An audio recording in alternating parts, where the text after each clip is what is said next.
Vale, podemos decir que el antidopaje se conforma bajo tres ejes principales: el legislativo, el biomédico y el psicosocial. En este caso, mi investigación se ha centrado en el último eje, en el psicosocial, que además ha sido el último en desarrollarse. Como podéis ver,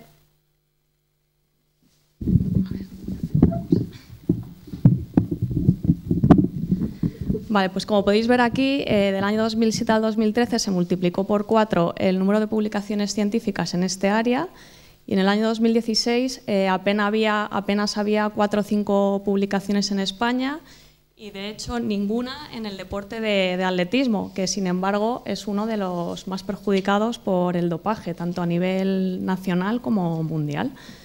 Y por todo ello, y bueno, debido a que he sido deportista de alto nivel en este deporte, pues decidí investigar en el año 2019 y bueno, pues los objetivos fueron 5. El primero, conocer y analizar las actitudes hacia el dopaje del deportista profesional español en atletismo. El segundo, esto mismo, solo que en entrenadores. El tercero, determinar la prevalencia de dopaje. El cuarto, examinar de manera empírica el modelo de control de drogas en el deporte en deportistas y entrenadores, y evaluar el alcance predictivo de las variables hacia las actitudes e intenciones de dopaje. Y por último, evaluar de una manera más específica los factores morales y sociales que más influyen en la susceptibilidad al dopaje. Bueno, este es el marco teórico, el modelo de control de drogas en el deporte.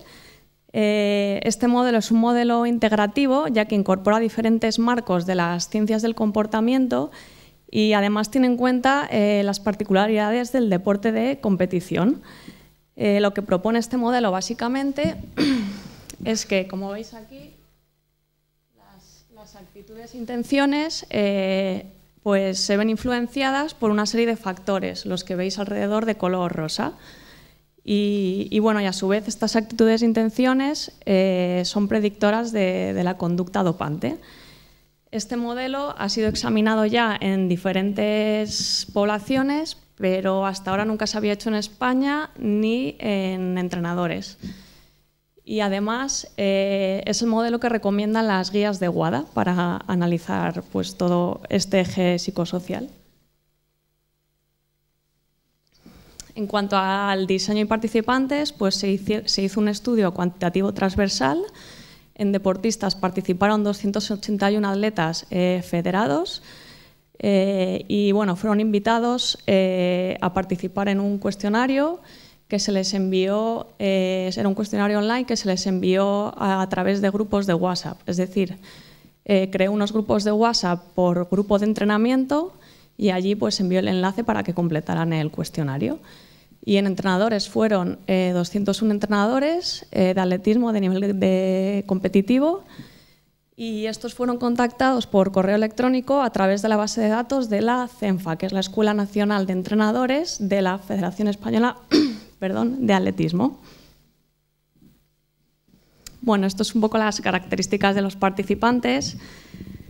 Simplemente, como podéis ver, más del 50% de los atletas, en este caso, compitieron alguna vez con la selección nacional, es decir, eran de un nivel competitivo alto. Y bueno, a modo de curiosidad, yo no sé si lo veis bien en la pantalla, en los ingresos deportivos el 85% ingresaba menos de 10.000 euros al año por realizar esta actividad.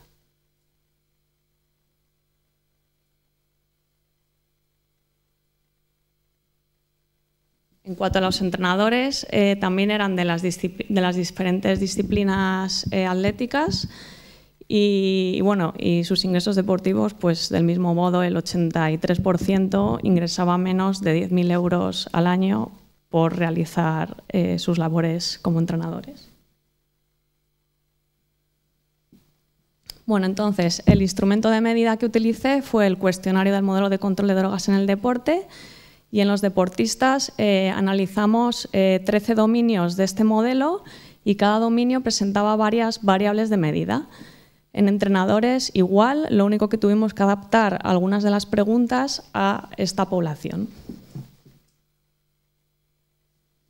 Entonces, os voy a describir las variables, bueno, los dominios que analizamos. Por un lado fueron los aspectos sociodemográficos, la edad, el país, el deporte, el nivel deportivo. Por otro lado, la moralidad y el engaño, los factores de personalidad y psicológicos, la legitimidad percibida de las políticas y de los organismos antidopaje, las normas sociales, las creencias sobre los beneficios que aporta el dopaje, las creencias sobre las amenazas del dopaje, el uso de complementos alimenticios y luego el contexto social y deportivo en cuanto a globalización mediática y comercialización del deporte. Esto, bueno, es un ejemplo de que, por ejemplo, en el dominio de la moralidad, pues analizamos diferentes variables, por ejemplo, la postura moral, el afecto moral, la desconexión moral, la toma de decisiones morales. En las normas sociales, pues analizamos las normas subjetivas, que es la opinión de los grupos de referencia del deportista, las normas descriptivas, que es el dopaje que proyectamos, que creemos que hay en los demás. Y en cuanto al análisis estadístico, pues, bueno, esto es un poco complicado de explicar, pero resumiendo, se realizó un modelo de ecuaciones estructurales, SEM, por su abreviatura en inglés. El modelo mostró una buena bondad de ajuste y todas las variables también presentaban indicadores de fiabilidad y de consistencia interna adecuados para poder realizar el análisis SEM. Bueno, y el nivel de significancia estadística se estableció en el 95%. Y bueno, de cara al modelo de regresión, a ver, es que tengo aquí mi chuletilla para ir más rápido. Vale, el análisis SEM presentaba una serie de restricciones matemáticas, era un tema puramente estadístico, que impedía analizar todas las variables.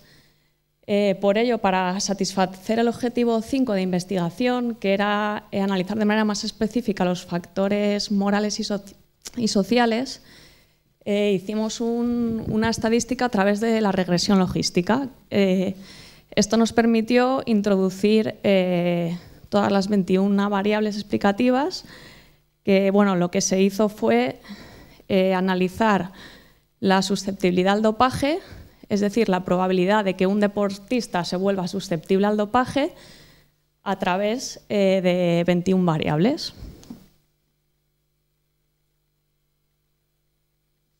Vale, resultados. En relación con las actitudes generales hacia el dopaje, nosotros preguntamos a los deportistas, bueno, y a los entrenadores, en tu deporte, ¿cómo de necesario crees que es para los deportistas utilizar en algún momento dado sustancias o métodos prohibidos para rendir al más alto nivel? El 66,6% de los deportistas respondieron que no consideraban necesario utilizar sustancias prohibidas y el 78,6% de los entrenadores contestaron que tampoco. ¿Esto qué quiere decir? Que en general tanto los atletas como los entrenadores presentan actitudes negativas hacia el dopaje. Por otro lado, de cara a la susceptibilidad, les planteamos un escenario hipotético. Les dijimos, si te ofreciesen una sustancia o método prohibido bajo supervisión médica, sin coste o con bajo coste económico, y que además esta sustancia te puede mejorar el rendimiento y es indetectable, ¿hasta qué punto tomarías en consideración esta oferta?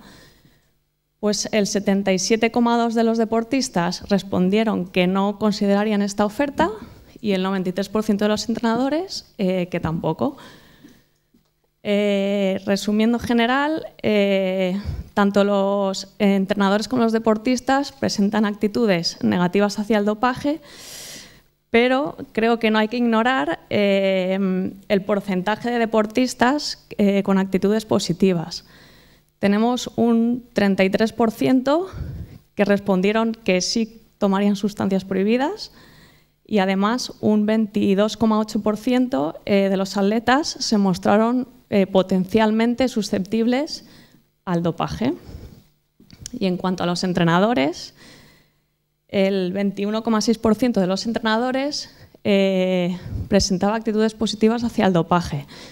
Esto supone que nuestra muestra de estudio corresponde a 44 entrenadores. Si consideramos una media de 10-15 atletas por entrenador, pues el impacto que genera el tener un entrenador con estas actitudes positivas hacia el dopaje. Respecto a la prevalencia de dopaje, en atletas fue de un 9,6% y en entrenadores un 4,5%. Estos datos, bueno, son parecidos, los resultados son muy parecidos a los de otros estudios. Simplemente decir que pueden estar muy subestimados, porque por un lado he medido solo una de las infracciones de dopaje de las 11 que hay y por otro lado es una pregunta sensible. Se les preguntó directamente si habían utilizado alguna sustancia prohibida. Y entonces hay un sesgo en la respuesta porque normalmente pues ante estas preguntas sensibles tendemos a contestar lo que no es, o sea, aquello que es legal. Entonces, bueno, se estima que el porcentaje debería de ser mayor, pero aún así, para que os hagáis una idea, el porcentaje de muestras positivas que se analizan en los controles de dopaje suele ser estable a lo largo del tiempo y suele ser alrededor de un 1%, 1,1% de las muestras analizadas contienen una sustancia prohibida. Y aquí, en los estudios sociológicos, pregunta-respuesta, pues encontramos un porcentaje mayor. Vale, respecto al modelo de control de drogas en el deporte, ¿qué podemos ver aquí? Bueno, pues, a ver, de entrada, las dos variables que más influenciaban las actitudes hacia el dopaje fueron la desconexión moral y la opinión de los grupos de referencia. ¿Esto qué significa? A mayor desconexión moral del dopaje, mayores actitudes hacia el dopaje, mayor probabilidad de caer en la trampa del dopaje. La opinión de los grupos de referencia, si el deportista está en un entorno que no es capaz de establecer una cultura antidopaje o que es permisivo a estas conductas, pues el deportista es más susceptible al dopaje y por lo tanto su entorno más cercano es un factor precipitador de dopaje y al revés, el entorno más cercano puede ser un factor protector si es un ambiente en el que bueno, pues hay una cultura y una educación antidopaje. Luego vimos que las variables de legitimidad y de autoeficacia para abstenerse del dopaje también influenciaban, aunque de una manera más moderada. Aquí hago una pequeña apreciación en la legitimidad. En los momentos en los que estamos, la legitimidad de las autoridades antidopaje, en este caso concreto yo preguntaba acerca de la CELAD, pues creo que ha perdido bastante legitimidad. Y esto, pues a la vista de estos resultados, que el organismo antidopaje no presente autoridad o legitimidad, pues también puede desencadenar que haya más dopaje en la sociedad. Bueno, y luego los beneficios y las amenazas no fueron significativos. Esto, por ejemplo, traducido rápidamente en el caso de los beneficios, el deportista no se dopa ni por dinero ni por fama. Vale, y respecto al modelo de regresión, si recordáis, introducimos 21 variables explicativas y al final de hacer el análisis estadístico tan solo fueron 4 variables las que predecían la probabilidad de susceptibilidad al dopaje. Estas variables fueron, una vez más, en el dominio de la moralidad, la desconexión moral y la toma de decisiones morales. Luego, las normas descriptivas. Aquí salió también una alta frecuencia de uso de complementos alimenticios y también la edad. En este caso, ser menor de 20 años.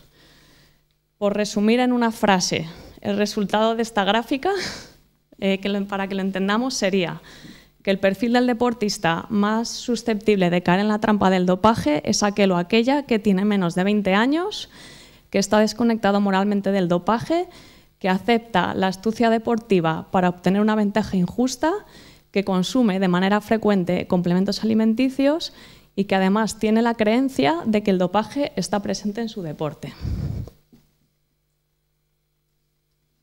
En entrenadores, aquí no me explayo mucho porque los resultados, como veis, fueron muy parecidos al de atletas. La desconexión moral y las normas descriptivas fueron las que más influenciaron las actitudes hacia el dopaje.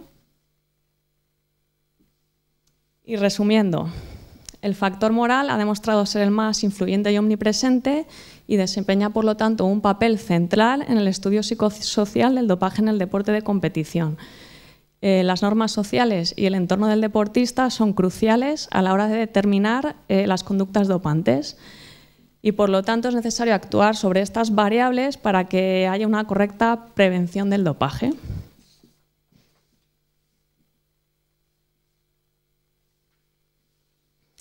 Y ya, a modo de conclusiones, ya termino. El dopaje se ha visto que es un fenómeno multifactorial y dinámico. Intervienen factores individuales, situacionales y contextuales del deportista y su entorno. El deportista de alto nivel, a lo largo de su carrera deportiva, y esto también lo puedo decir yo en primera persona, vamos en búsqueda de un objetivo que es completamente legítimo y fundamental, que es mejorar nuestro rendimiento. Lo único que al mismo tiempo debemos hacer frente a muchas amenazas que se ciernen sobre el deporte limpio y también debemos cumplir con la normativa antidopaje. Todo deportista al inicio de su carrera deportiva podemos decir que juega limpio y bueno, sin embargo se puede volver vulnerable al dopaje. Cuando el deportista toma la decisión de recurrir a la trampa, es más bien una elección funcional más que moral. Es decir, el deportista sabe perfectamente que el dopaje es algo ilegal e inmoral, pero recurre a la trampa para mejorar su rendimiento. Y lo que hace probablemente es desconectar moralmente del dopaje, pues para justificar ese acto. Y además es posible que todo ello sea bajo la ayuda o el apoyo de alguien en su entorno que le incite a hacer esto. Por lo tanto, para prevenir el dopaje en el deporte es fundamental la herramienta educativa, que se adopte un enfoque que esté más basado en el apoyo y la prevención.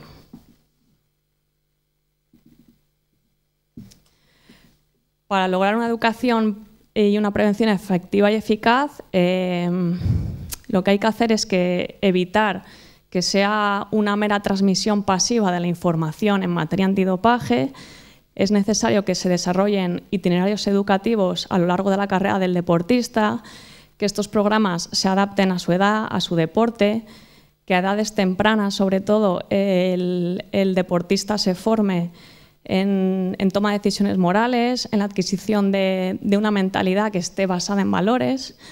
En entrenadores es necesario también desarrollar para ellos programas educativos específicos y, sobre todo, algo que he visto no solo en los resultados de mi investigación, sino también en otros estudios, es que los entrenadores están muy perdidos en este tema.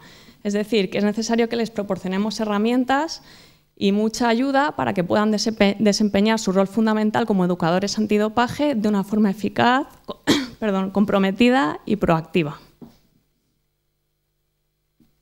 Y ya para terminar, teniendo en cuenta los presentes resultados y otros muchos más que tenía que no he podido presentaros aquí, bueno, es necesario que las instituciones y los organismos públicos inviertan un mayor esfuerzo económico y humano para potenciar el desarrollo de las políticas públicas en materia de prevención del dopaje en el deporte.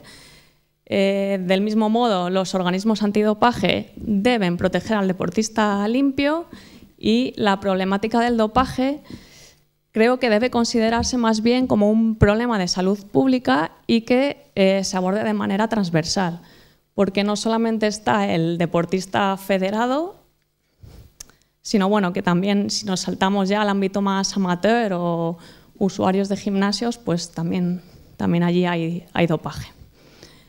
Y bueno, ya he terminado. Muchas gracias.